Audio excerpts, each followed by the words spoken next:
नमस्कार बंधुगण मु आशा करुछि तुमे समस्ते भल अछ। तेणु आसंतु आजिर प्रेम कहानी आरंभ करिबा। एही कहानीटी जणे युवक एवं तांको भाउजंक विषय एक सत्य घटना उपरे आधारित।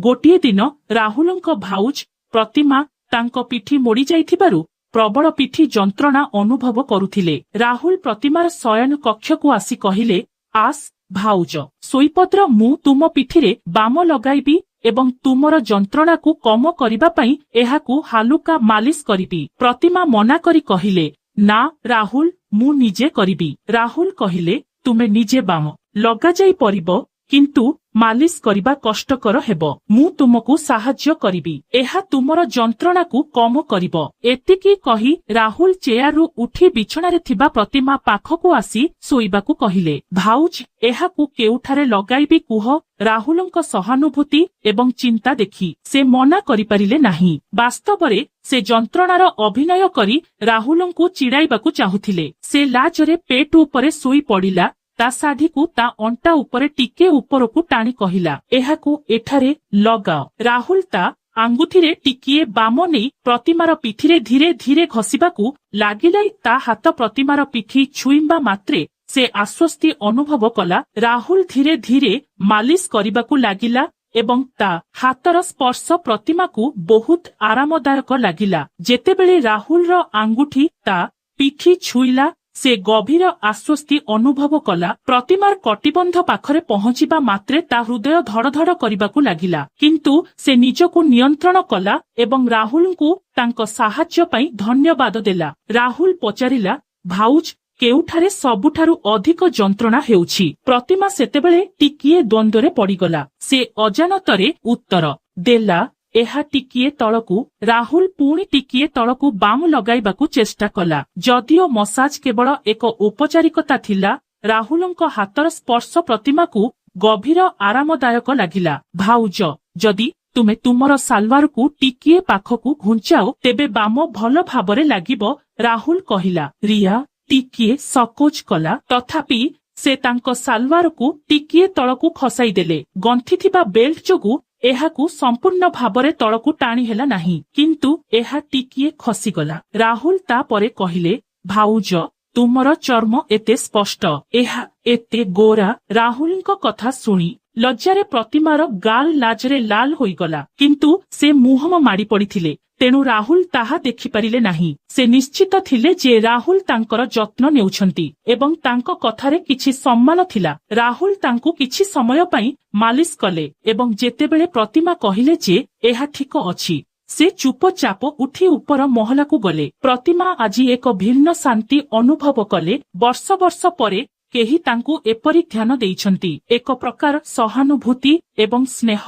से राहुलंक विषय भाबी केबे सोई पड़िले ताहा जानी पारिले नाही। परदिन सकाळे जेतेबेले से उठिले से सतेज एवं शांत अनुभव कले। गाधोइबा परे प्रतिमा सुंदर भाबरे पोशाक पिंधिले। कला एवं धड़ा एम्ब्रॉयडरी होइथिबा शॉर्ट्स एवं हाई हिल धड़ा सैंडल पिंधिले। हालुका मेकअप लगाइबा परे से रोसेई घरे जलखिया प्रस्तुत करिबाकू लागिले। जलखिया प्रस्तुत करिबा समयरे से रोसेई घरर द्वार पाखकू आसी सीडी आड़कू चाही रहुथिले। राहुलंक कामकू जिबार समय होई जाइथिला। जलखिया प्रस्तुत करी बाहरकू आसीबा समयरे राहुल सीडी देई तळकू आसुथिले। तुमे आजी बहुत भल देखा जाउछ भाउज, गतकालीर मालिशर प्रभाव पड़िछि बोली राहुल हसी हसी कहिले। तांको आखि प्रतिमार ड्रेस एवं तापरे तांको पेंसिल हिल सैंडल उपरे पड़िला। प्रतिमा हसी उत्तर देले, एहार प्रभाव पड़िछि, किंतु तुमे किपरि जानिल? राहुल लाजरे कहिले, भाउज आजी सबुदिन परी तुमे हिल सैंडल पिंधिछ, तेणु मु भाबिली मोर पिठी जंत्रणा दूर होईगला। प्रतिमा हसी कहिला, तुमे ठीक अनुमान करिछ। एबे डाइनिंग टेबुल रे बसी मु जलखिया आनिबी। सेमाने एकाठी जलखिया खाइबा आरंभ कले। एही समयरे राहुल प्रतिमा को पचारिले, भाउज तुमे केबे साड़ी पिंधु नाहम कि? प्रतिमा उत्तर देले, मु पिंधे, किंतु वर्षरे केवल थरे जदि कोनोसी विशेष अवसर थाए। राहुल कहिला, ना कारण मु तुमको केबे साड़ी पिंधि देखि नाही। मु भाबुछि साड़ी तुमको बहुत भल लागिबो। राहुल जिबा समयरे कहिला, भाउज मु बाहारु रात्रि भोजन आनिबी, रांधंतु नाही। प्रतिमा हसी कहिले, ଠିକ ଅଛି। ତାପରେ ରାହୁଲ କହିଲା, ଯଦି ତୁମକୁ ଆଉ କିଛି ଦରକାର ହୁଏ ମତେ ଜଣାଅ, ମୁଁ ଫେରି ଆସିଲେ ମୁଁ ଆଣିବି। ପ୍ରତିମା ଉତ୍ତର ଦେଲା, ତୁମର ଆଉ କିଛି ଦରକାର ନାହିଁ। ରାହୁଲ ଚାଲିଯିବା ପରେ ସେ ଛୋଟ ଛୋଟ କାମ କରିବା ଆରମ୍ଭ କଲେ। ତାପରେ ସେ ଉପର ମହଲାକୁ ଯାଇ ରାହୁଲଙ୍କ କୋଠରୀକୁ ସଫା କରିବା ଆରମ୍ଭ କଲେ। ଏହି ସମୟରେ ପ୍ରତିମା ତାଙ୍କ ବିଛଣା ତଳେ କିଛି ପୋଷାକ ଦେଖିଲା। ସେ ନଇଁ ପଡ଼ି ତାହାକୁ ବାହାର କରିଦେଲେ। ଆଶ୍ଚର୍ଯ୍ୟରେ ତାଙ୍କ ଆଖି ବିସ୍ତାର ହୋଇଗଲା। ସେ ଛିଣ୍ଡି ପଡ଼ିଗଲେ। ଏହା ଏକ ଧଳା ରେଶମୀ ରୁମାଲ ଥିଲା, ସମ୍ଭବତଃ କୌଣସି ଝିଅର। ପ୍ରତିମା ଏହାକୁ ଭଲ ଭାବରେ ଦେଖିଲେ ଏବଂ ଅନୁଭବ କଲେ ଯେ ଏହା ହୁଏତ କାହାର ବ୍ୟକ୍ତିଗତ ଜିନିଷ ହୋଇପାରେ ଯାହା ଭୁଲରେ ସେଠାରେ ରହିଯାଇଛି। ସେ ତୁରନ୍ତ କପଡ଼ାଟିକୁ ସାଇଡ୍ କରି ଘର ସଫା କରିବାକୁ ଲାଗିଲେ। ଠିକ ସେତିକିବେଳେ ତାଙ୍କୁ 3 ଦିନ ପୂର୍ବର ଏକ ଘଟଣା ମନେ ପଡ଼ିଗଲା। ବିକ୍ରମ ଏବଂ ରୀତା ଗୋଟିଏ କୋଠରୀରେ ଏକାଠି ଥିଲେ। ସେ ଭାବିଲା କପଡ଼ାଟି ରୀତାର ହୋଇପାରେ। ତାକୁ ଉଠାଇବା ସମୟରେ ସେ ସେଥିରେ କିଛି ଧଳା ଦାଗ ଦେଖିଲା। ସେ କିପରି ତାହା ବୁଝିବାକୁ ତାଙ୍କୁ ବହୁତ ସମୟ ଲାଗିଲା ନାହିଁ। ଦାଗଗୁଡ଼ିକ ଦେଖି ସେ ଏକ ଭିନ୍ନ ଦୁନିଆକୁ ଚାଲିଗଲା। ହଠାତ୍ ମୁଖ୍ୟ ଦ୍ୱାରରେ ଠକ ଠକ ଶବ୍ଦ ହେଲା। ସେ ବସିପଡ଼ି କପଡ଼ାଟିକୁ ତଳକୁ ରଖିଲା ଏବଂ ଦ୍ୱାର ଆଡ଼କୁ ଚାହିଁଲା। ସେ ଦେଖିଲା ଯେ ତାଙ୍କ ପଡ଼ୋଶୀ ସବିତା ସେଠାରେ ଠିଆ ହୋଇଛନ୍ତି। ଭାଉଜ, ମୁଁ ଏବେ ଫେରି ଆସିବି। ପ୍ରତିମା ଶୀଘ୍ର ରାହୁଲଙ୍କ କୋଠରୀ ବନ୍ଦ କରି ତଳକୁ ଆସି ଦ୍ୱାର ଖୋଲିବାକୁ ଲାଗିଲା। ପାଖରେ ରହୁଥିବା ସବିତା 36 ବର୍ଷ ବୟସର ଥିଲେ ଏବଂ ଏକ ବ୍ୟୁଟି ପାର୍ଲର ଚଳାଉଥିଲେ। ସବିତା ପ୍ରାୟତଃ ଅପରାହ୍ନରେ ପ୍ରତିମାର ଘରକୁ ଆସୁଥିଲେ କିମ୍ବା ତାଙ୍କୁ ଦେଖା କରୁଥିଲେ। ସେ ତାଙ୍କୁ ତାଙ୍କ ଘରକୁ ନିମନ୍ତ୍ରଣ କରିବେ ଏବଂ ସେମାନେ ଅନିୟମିତ ଜିନିଷ ବିଷୟରେ କଥାବାର୍ତ୍ତା କରିବେ। ସେଦିନ ପ୍ରତିମା ଏବଂ ସବିତା ରାସ୍ତା ଏବଂ ମଲ ବିଷୟରେ କଥାବାର୍ତ୍ତା କରୁଥିଲେ। ସବିତା ଚାଲିଯିବା ପରେ ପ୍ରତିମା ପୁଣି ଥରେ ଗାଧୋଇବାକୁ ଇଚ୍ଛା କଲେ। ରାହୁଲ ସେହି ସକାଳେ ଏକ ଶାଢ଼ୀ ବିଷୟରେ କହିଥିଲେ, ତେଣୁ ଗାଧୋଇବା ପରେ ସେ ଏକ ନୀଳ ପ୍ରିଣ୍ଟେଡ୍ ଶାଢ଼ୀ ପିନ୍ଧିଲେ ଏବଂ ଏହାକୁ ସୁନ୍ଦର ରୂପା ପେନ୍ସିଲ ହିଲ୍ ସାଣ୍ଡଲ ସହିତ ଯୋଡ଼ିଲେ। ରାହୁଲଙ୍କ ଆଗମନ ସମୟ ପାଖେଇ ଆସିଥିଲା ଏବଂ ସେ ସନ୍ଧ୍ୟା 5ରେ ପହଞ୍ଚିଲେ। ଯେତେବେଳେ ପ୍ରତିମା ଦ୍ୱାର ଖୋଲିଲା, ରାହୁଲ ତାଙ୍କୁ ଏକ ଦୃଷ୍ଟିରେ ଚାହିଁଲା। ତାଙ୍କୁ ଏତେ କ୍ରୁଣ୍ୟ ଭାବରେ ଦେଖି ପ୍ରତିମା ହସି ପଚାରିଲା, ତୁମେ କଣ ଦେଖୁଛ? ରାହୁଲ ହସିଲା, ସତରେ ଭାଉଜ, ଆଜି ତୁମେ ସେହି ଶାଢ଼ୀରେ ସୁନ୍ଦର ଦେଖାଯାଉଛ। ଏହା କହି ସେ ଭିତରକୁ ଆସିଲେ।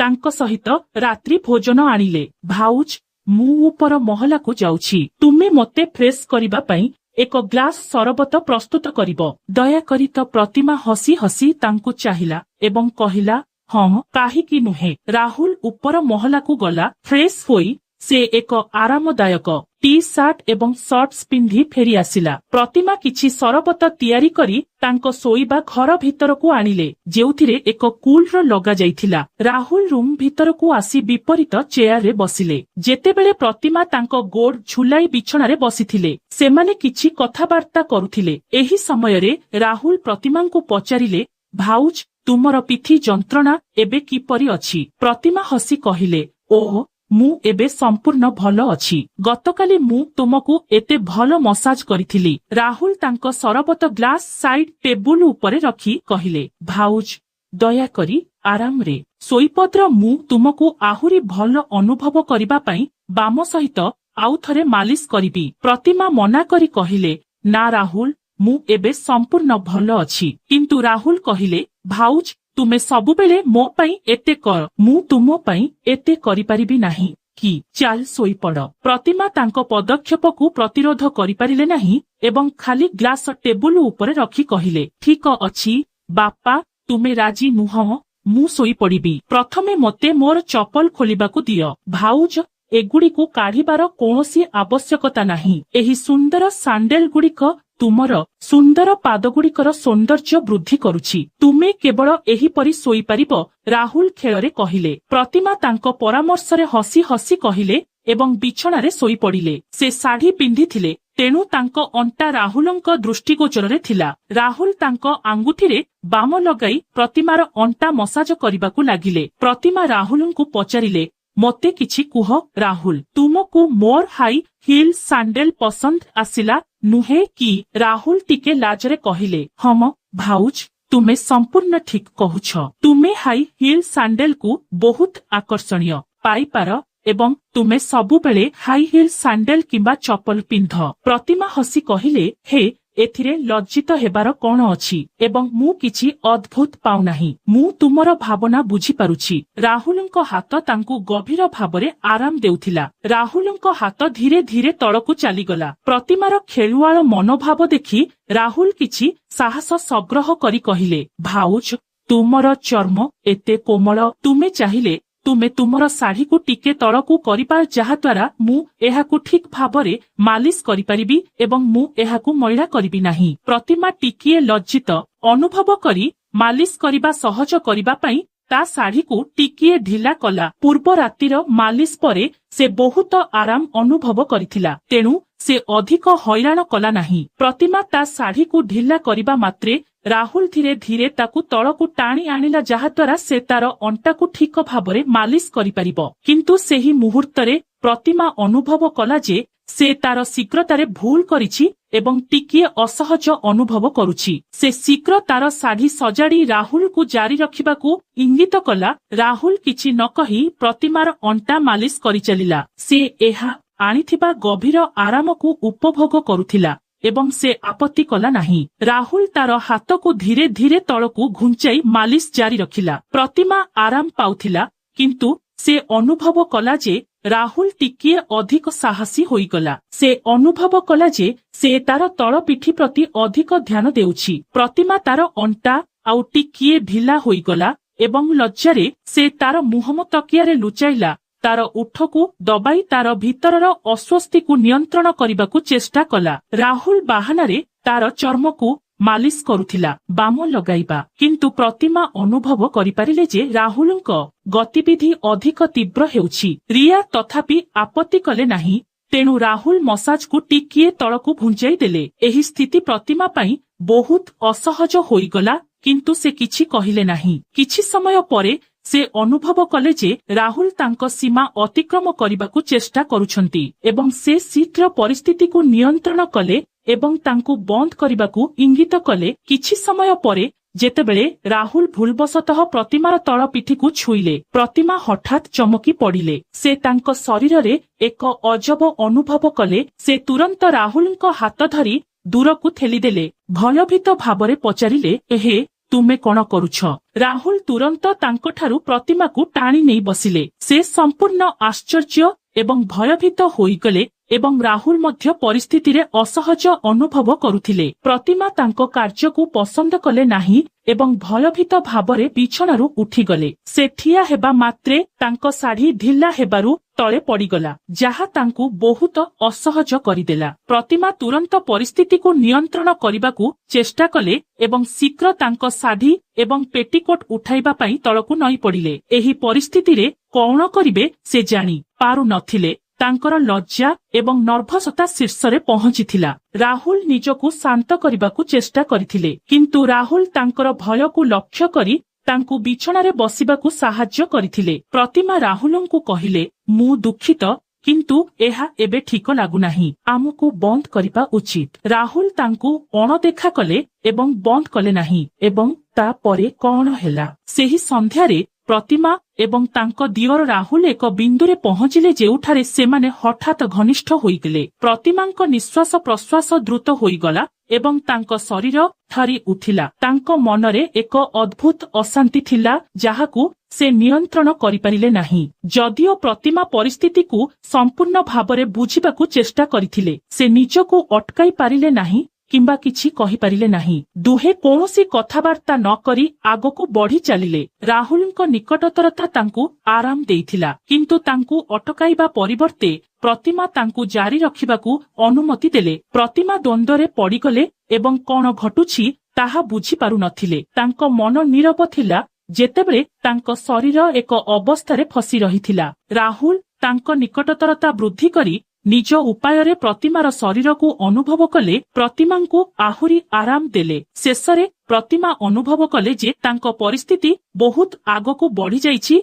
एवं तांकू अटकाइबा मूर्खतापूर्ण हेबो नाही। तापरे सबुकिछि सरीगला परे पुणी थरे नीरवता आसीगला, जेपरी झड़ परे शांत हुए। से तुरंत राहुलंकू पछकू हटिबाकू कहिले। प्रतिमा निज निश्वास को नियंत्रण करी निजकू शांत कले। किछि समय परे राहुल मध्य मुंड नुआई घर बाहर को आसिले। तेबे बंधुगण, ଆପଣଙ୍କୁ ଏହି କାହାଣୀ କିପରି ଲାଗିଲା ଦୟାକରି ଆମକୁ ମନ୍ତବ୍ୟରେ ଜଣାନ୍ତୁ। ଯଦି ଆପଣଙ୍କୁ ଏହା ପସନ୍ଦ ଆସିଛି ତେବେ ଏହାକୁ ଲାଇକ୍ କରନ୍ତୁ ଏବଂ ଆପଣଙ୍କ ବନ୍ଧୁମାନଙ୍କ ସହିତ ସେୟାର କରନ୍ତୁ। ଏହିପରି ଆହୁରି ରୋମାଞ୍ଚକର କାହାଣୀ ପାଇଁ ଆମର ଚ୍ୟାନେଲକୁ ସବସ୍କ୍ରାଇବ କରନ୍ତୁ ଏବଂ ଘଣ୍ଟି ଆଇକନ ଦବାଇବାକୁ ଭୁଲନ୍ତୁ ନାହିଁ, ଯାହାଦ୍ୱାରା ଆପଣ କେବେ ଗୋଟିଏ ବି ହରାନ୍ତୁ ନାହିଁ। ଧନ୍ୟବାଦ।